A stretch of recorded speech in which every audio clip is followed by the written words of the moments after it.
Bienvenue dans le podcast à contre-courant, le podcast des mères audacieuses, le rendez-vous inspirant qui met en lumière des femmes et des hommes qui ont choisi de redéfinir leur trajectoire, de créer leur propre voie et de conquérir leur indépendance.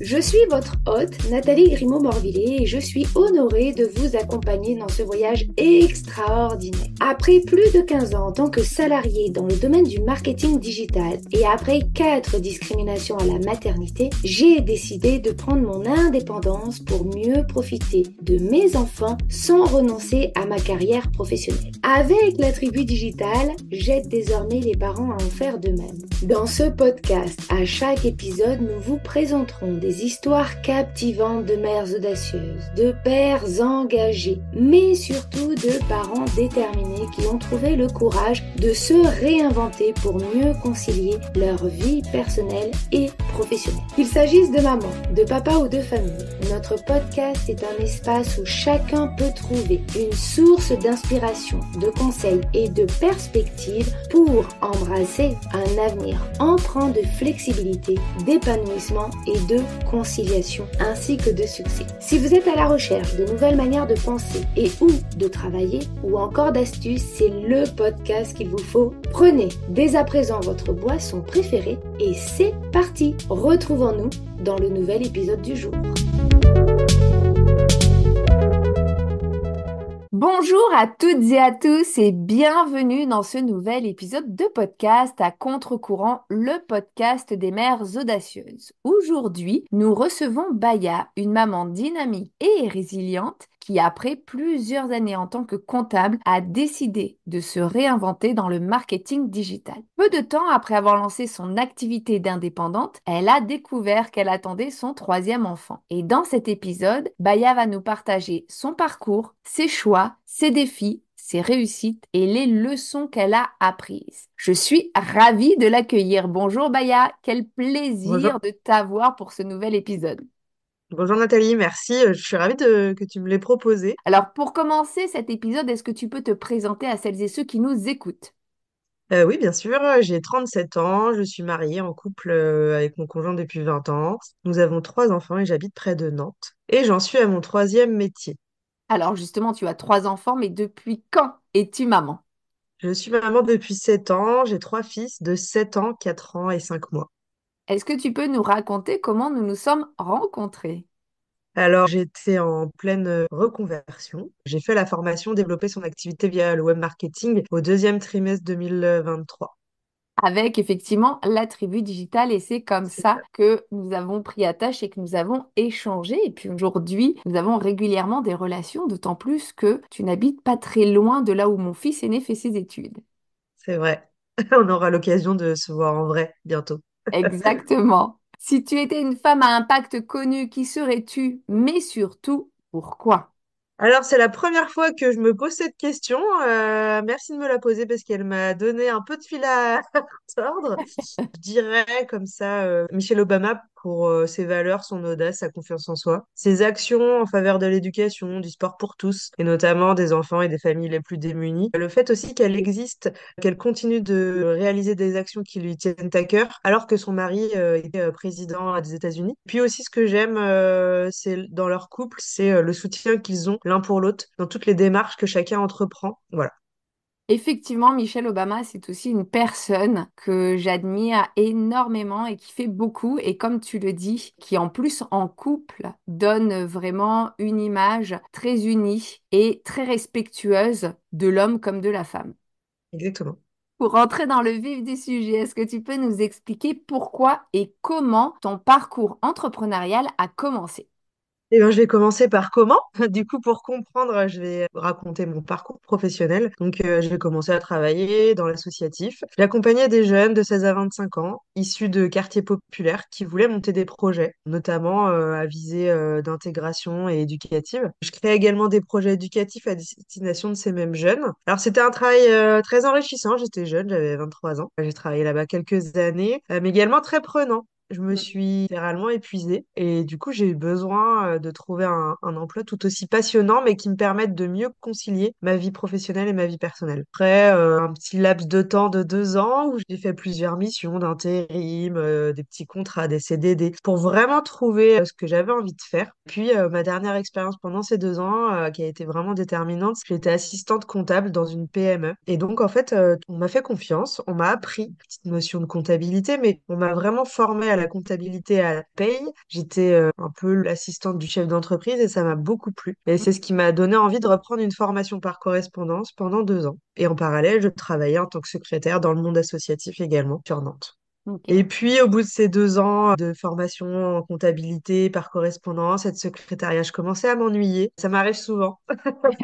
Et j'avais besoin d'un poste où je pouvais évoluer dans mes compétences et puis aussi mettre en pratique ce que j'avais appris tout au long de cette formation de comptabilité. J'ai vu une annonce, une offre d'emploi d'un cabinet comptable très moderne qui recherchait une assistante comptable avec des possibilités d'évolution. J'aurais pas de prime abord travaillé dans un cabinet comptable parce que j'en avais une mauvaise image et puis parce que j'avais plutôt envie de travailler dans une Mhm. PME. Et puis finalement, donc j'ai été embauchée, j'ai été assistante comptable. Donc ça veut dire que je faisais des déclarations de TVA, des bilans comptables, la comptabilité pure pour des entreprises. Mais ma véritable nature, c'est le conseil. Je suis quelqu'un de sociable et j'ai besoin d'échanger. Et donc au bout de 9 mois, on m'a proposé de devenir chargée de clientèle, où j'ai Top. accompagné des créateurs d'entreprises et des freelances pendant plusieurs années. J'ai adoré ce travail. Donc qu'est-ce que je faisais? Je conseillais fiscalement en termes d'optimisation, mais également sur de l'organisation d'entreprise, de l'organisation en tant que freelance. J'ai adoré ce travail. L'entreprise aussi, j'ai beaucoup aimé son état d'esprit, mes collègues et les clients. Mais je voyais que je commençais à m'épuiser au travail parce que qui dit comptabilité dit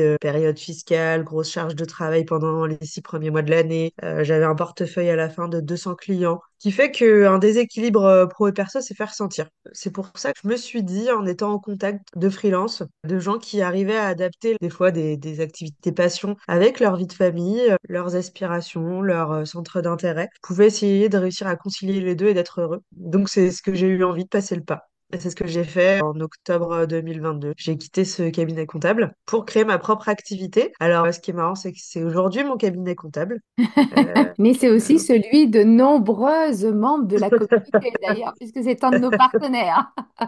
C'est ça. C'est de la publicité sur LinkedIn que vous avez faite et je trouvais que la tribu digitale correspondait tout à fait à l'état d'esprit dans lequel j'étais à l'époque et je suis aujourd'hui toujours. Réussir à s'épanouir professionnellement et aussi personnellement. Alors, qu'est-ce qui t'a motivé justement à quitter finalement la comptabilité pour le marketing digital? Parce qu'on peut souvent penser que la comptabilité, c'est beaucoup de chiffres et puis le marketing, c'est plutôt de la créativité, etc. Alors, deux choses. La première, c'est que la comptabilité, ce que j'aimais finalement dans mon ancien travail, c'était notamment d'accompagner des gens, de les conseiller là-dessus. Et puis aussi d'avoir appris un métier, de comprendre comment fonctionnait une entreprise, les rouages économiques d'une société. Ça, c'était intéressant. Ce qui m'a fait tourner vers le marketing digital, comment je l'ai découvert? Eh bien, avec ce cabinet comptable, il y avait toute une stratégie, toucher des nouveaux prospects, toute une stratégie développée de ce qu'on appelle lean marketing, marketing automation, etc. Enfin bref, des mots un peu barbares, mais qui m'ont intéressée. J'ai eu envie de creuser le sujet. Et puis, je me suis tournée vers le marketing digital parce que voilà, j'aime apprendre, développer mes compétences. C'est un secteur toujours en développement et que vu que je m'ennuie vite, j'avais envie de pouvoir apprendre régulièrement. Et puis voilà, il y a de la créativité, du conseil, des nouvelles technologies à appréhender. Voilà. Puis ce que j'aime aussi particulièrement, c'est qu'on peut tester des choses, des actions, des stratégies, on s'adapte, on ajuste. Je trouve ça assez génial.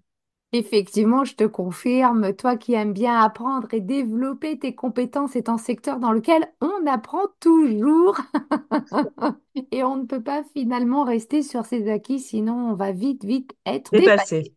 Exactement.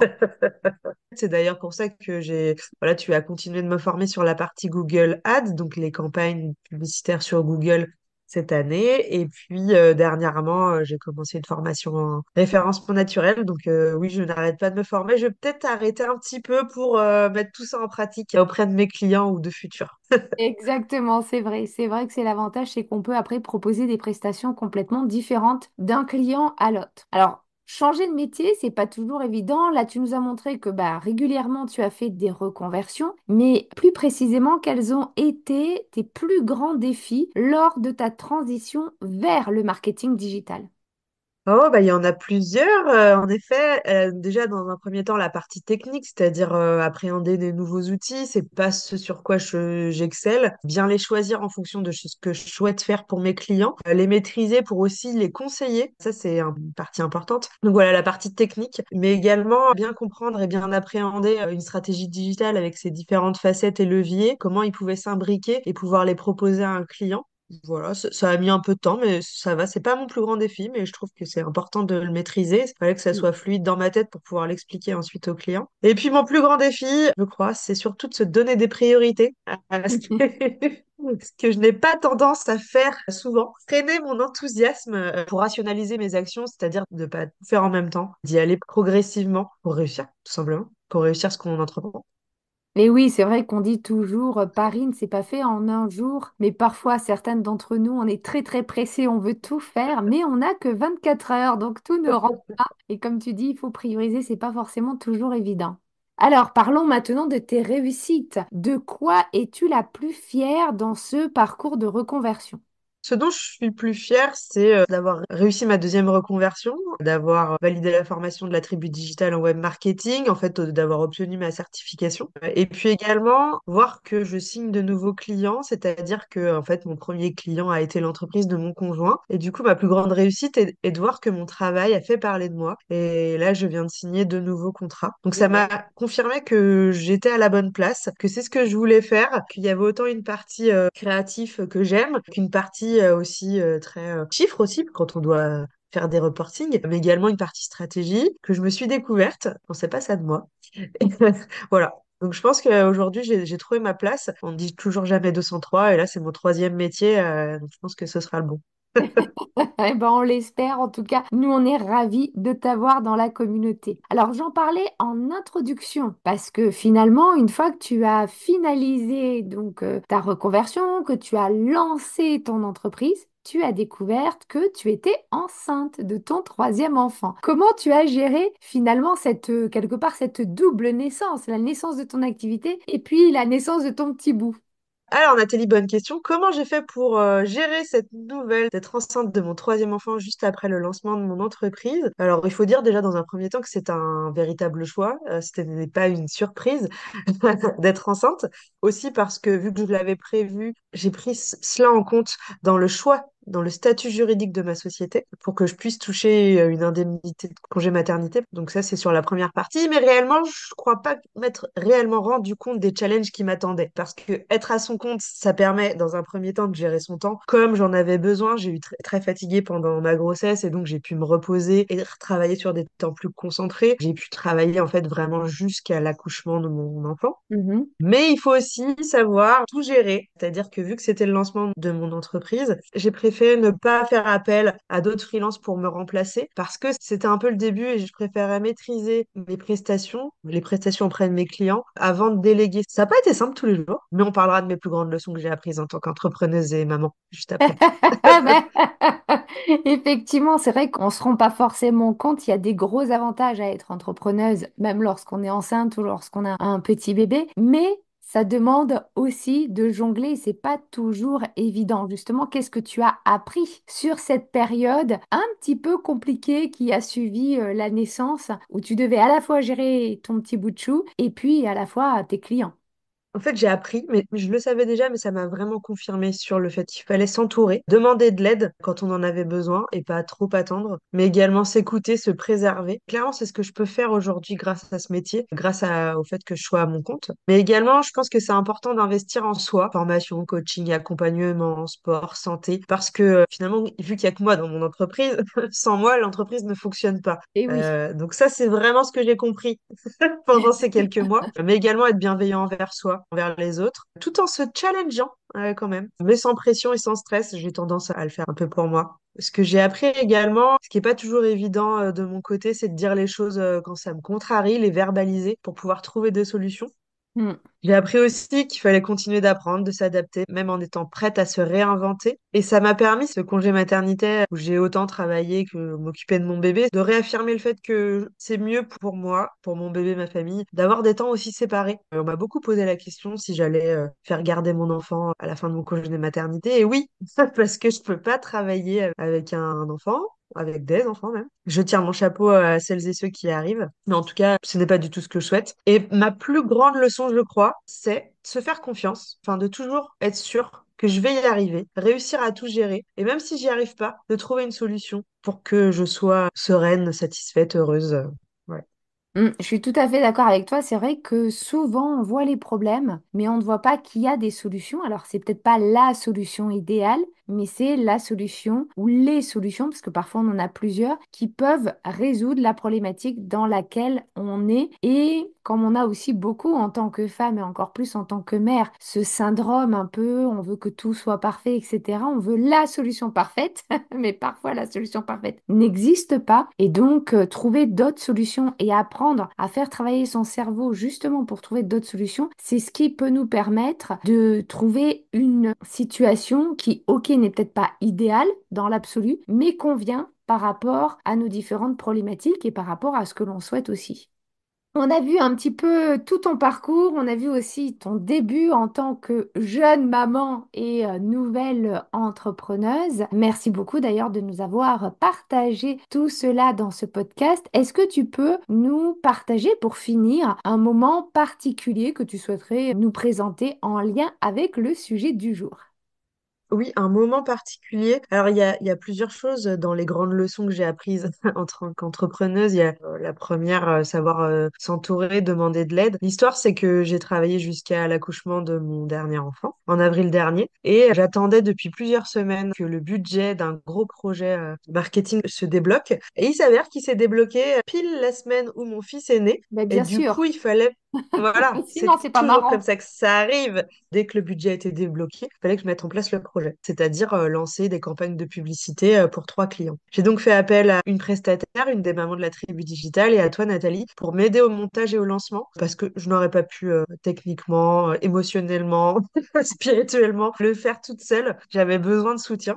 Eh bien, en fait, ma plus grande réussite, d'avoir réussi justement à tout gérer pendant mon congé maternité, mon bébé, mon travail, ce gros projet, la signature de 2 nouveaux clients. Il va falloir que je pense un petit peu plus à moi. Maintenant, tout le monde est parti à l'école ou chez la nounou.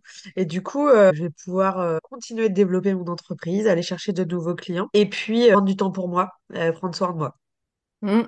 C'est essentiel, effectivement, tu l'as dit tout à l'heure, on est notre propre entreprise, il n'y a que nous dans l'entreprise, donc si on n'est pas en forme, si on n'est pas capable de travailler ou tout simplement si on est malade, eh bien on ne peut pas faire entrer de chiffre d'affaires et donc par conséquent on ne peut pas vivre de notre activité. Donc prendre soin de nous est absolument crucial. Et d'ailleurs très prochainement dans un épisode de Mom Tips, je parlerai justement de comment réussir à prendre des micro-moments tout au long de la journée pour pouvoir se ressourcer et se requinquer. En tout cas, merci beaucoup, Baya, pour nous avoir consacré ce temps. Merci de ton partage aussi en toute fraîcheur. Merci à toutes et à tous de nous avoir écoutés pour ce nouvel épisode qui montre que finalement tout chemin est possible et qu'on peut se reconvertir autant de fois qu'on le souhaite pour trouver sa voie. J'espère que l'histoire de Baya vous aura inspiré et vous aura montré qu'il est possible de réinventer sa carrière en trouvant un meilleur équilibre entre sa vie personnelle et sa vie professionnelle. Et puis, pour donner de la force à cet épisode, n'oubliez pas de le liker, le commenter ou même le partager à une personne qui en aurait besoin. En attendant notre épisode de Mum Tips, je vous souhaite une très belle journée, après-midi ou soirée